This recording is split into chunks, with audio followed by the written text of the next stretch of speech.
असद साहब, यार अल्लाह पाक ने आपको इतना कुछ दिया, यार फिर तू 1 लाख रुपए के लिए ऐसा कर रहा? क्या हुआ? मैं तेरे पास इसलिए आया था, वो शीदू बेचारा गरीब बंदा है, उधार के पैसे वापस कर देगा, मगर उसके घर ना जाना। जवान बेटियों का बाप है, पैसों की खातिर उसके घर जाना अच्छी बात नहीं है। अब बात पैसों की नहीं है,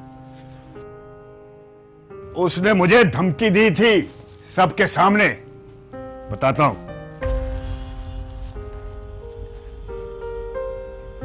धमकी दी थी उसने मुझे कि हिम्मत है तो पैसे लेकर दिखाओ। अब बात मेरी अना की है। वो सबके सामने हाथ जोड़े, मेरे पांव पकड़कर मुझसे माफी मांगे, लाख रुपए छोड़ दूंगा उसको, वरना सबके सामने उसको इतना जलील करूंगा, इतना जलील करूंगा, किसी को मुंह दिखाने के काबिल नहीं रहेगा। असद साहब, अना और गरूर का नशा अच्छा नहीं होता, अपने अल्फाज पर गौर कर। देखो दिमाग खराब कर रखा है मेरा। क्या हुआ भाई? भाईजान, मेरा दिमाग खराब कर दिया, मैं गोली मार दूंगा मैं इन लोगों को। क्या हो गया? क्यों इतने गुस्से में हो? मैंने कई बार मना किया इन्हें, फिर भी इन्होंने गाड़ी मेरी दुकान के सामने खड़ी की। वो कौन है? किसने गाड़ी खड़ी कर दी दुकान के सामने? तहसीलदार का बेटा है ये। जिसका भी बेटा है, अब खड़ी करे ना तो शीशे तोड़ देना उसके, जो होगा देखा जाएगा। भाईजान, वो प्यार से सुनने वाला नहीं है, अब तो वो चला गया, और अगली बार ऐसा ही होगा। अच्छा अच्छा, दफा कर, अब छोड़ गुस्सा। एक मन मिठाई पहुंचानी है मैरिज हॉल में। फैक्ट्री जाओ और देखो जाके माल तैयार होने में कितना वक्त बाकी है। असद मियां, ये बहुत गलत कर रहे हो तुम। हमारी सोच बहुत गलत है। अल्लाह पाक ने तुम्हें इज्जत और दौलत से नवाजा है, तुम्हें आजिज़ी में रहना चाहिए। देखा जाएगा यार, जो होगा। अदालतों कचहरियों को मैं अच्छे से जानता हूं। बात अदालत या कचहरी की नहीं है मेरे दोस्त, बात सोच और रवैये की है। बस अपनी सोच और रवैया बेहतर कर ले।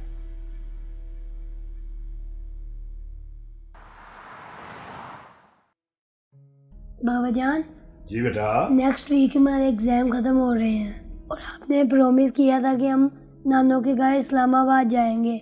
हाँ तो जाएंगे ना बेटा, क्यों नहीं जाएंगे? हम नानों के घर जाएंगे। सर, बच्चों की फीस सबमिट करवानी, तो आप मुझे कुछ पैसे दे दें।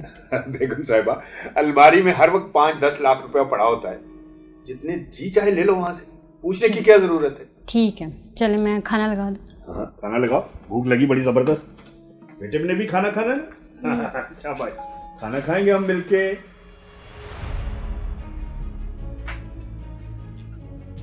1000 बार मना किया, हमारा कोई बर्तन इस्तेमाल मत किया करो।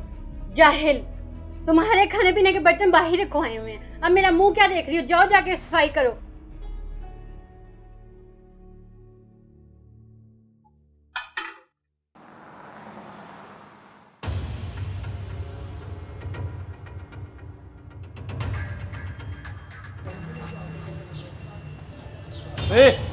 बात सुन,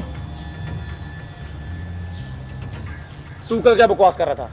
दुकान के सामने गाड़ी नहीं खड़ी करने देगा क्या? अभी जा, मेरा दिमाग खराब ना कर, मैं कहीं काम जा रहा हूँ, समझ आई? क्या कर रहेगा तू? बदमाश है क्या? मैं बताऊं तुझे मैं क्या कर सकता हूँ?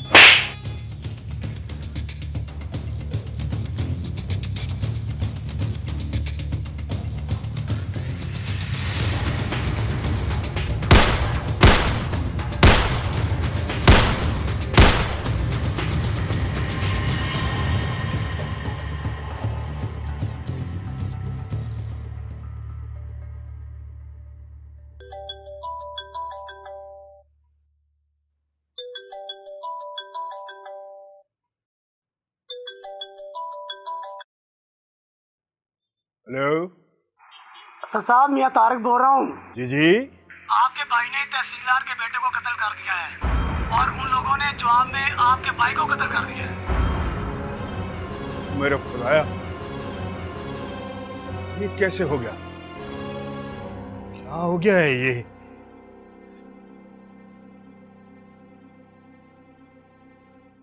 असद, जो हो गया सो हो गया, अल्लाह पाक की रजा थी। तुम्हारे भाई ने मेरे बेटे को कत्ल किया, ये उसने बहुत बड़ा जुर्म किया। मैं तुम्हारी नस्ल खत्म कर दूंगा। ये 100 के दिन खत्म होने दे, तुम्हारे साथ तुम्हारे बच्चों की लाशें भी तुम्हारे घर से निकलेगी। पहले तो तुम्हारा ये कारोबार खत्म करूंगा।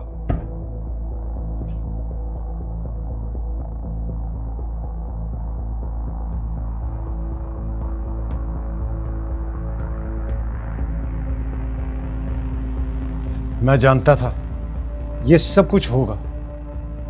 असद, ये जराइम पेशा लोग हैं, ये कुछ भी कर सकते हैं। तुम अपनी बीवी बच्चों को लेकर यहां से गायब हो जाओ। मेरे अच्छे दोस्त, पुलिस वाले,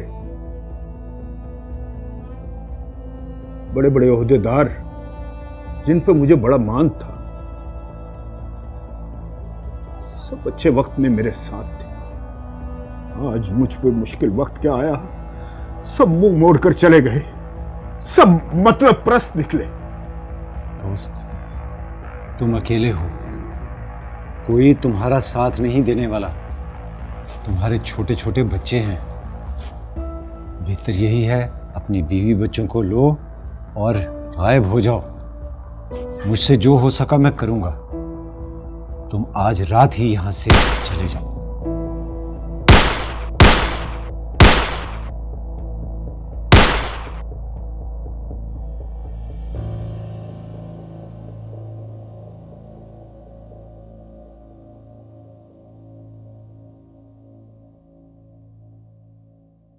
असद, बेटे की बीमारी बढ़ती जा रही है, कुछ करें। डॉक्टर कहते हैं 10 लाख रुपया लगेगा ऑपरेशन पे। तुम क्या समझती हो, मेरा बेटा मेरे सामने तड़पता है तो मुझे तकलीफ नहीं होती? लेकिन मैं क्या करूं,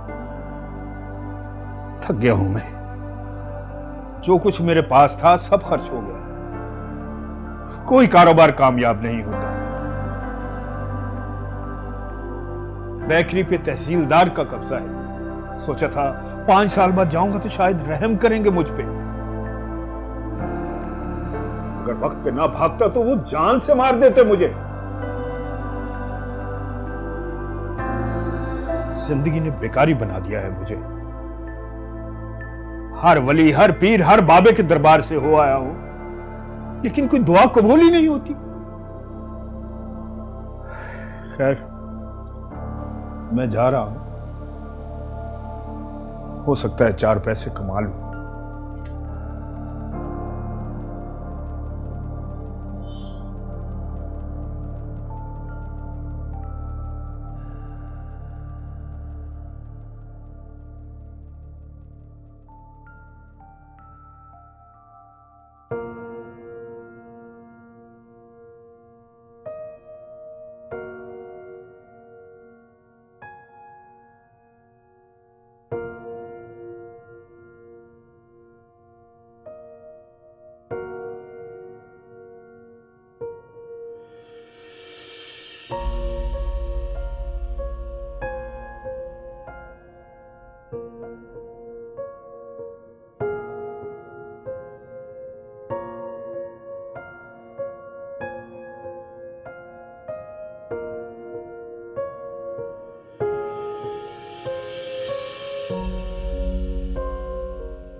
जूता पॉलिश करना है। जी साहब जी, कर देता हूं पॉलिश, लेकिन 30 रुपए लूंगा मैं।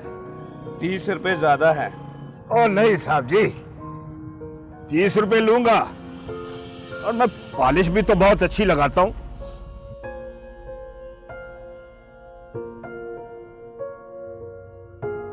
अच्छे से पॉलिश करना है इसको। हाँ जी, बेफिक्र हो जाइए, आपको कोई शिकायत नहीं होगी। असद, मुझे मत मारना, मुझे मत मारना, खुदा के लिए मुझे मत मारना। मैं आपके पास पड़ता हूँ, मुझे मत मारना, खुदा के लिए मत मारना, मुझे मत मारना, मुझे मत मारना, मुझे मत मारना। मैं तुम्हारे आगे हाथ जोड़ता हूँ, मुझे मत मार। मेरे बच्चे भूख से तड़प रहे हैं, मेरा बेटा मौत के मुंह में है, मैं खुद मौत से बदतर जिंदगी गुजार रहा हूं। मुझे मत मारना, वो बेसहारा हो जाएंगे। बेसहारा हो जाएंगे वो बेसहारा हो जाएंगे। तूने क्या हालत बना ली है। अब तो मुझे अल्लाह ताला से डर लगने लगा है कि कहीं मैं अपनी गुरूर और अना में पकड़ में ना आ जाऊं। असद, मुझे माफ कर दे यार, मुझे माफ कर दे, खुदा के लिए मुझे माफ कर दे असद। और तुम आओ मेरे साथ चलो, मैं तुम्हें तुम्हारी बेकरी और तुम्हारे घर लेकर जाऊंगा। मुझे माफ कर दे यार असद। बस यार बस। असद, मैं अल्लाह की रजा की खातिर तुम्हें माफ करता हूँ। बस यार असद, बस।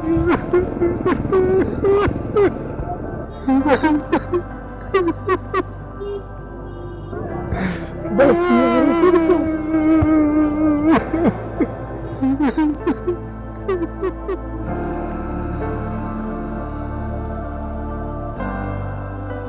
अना,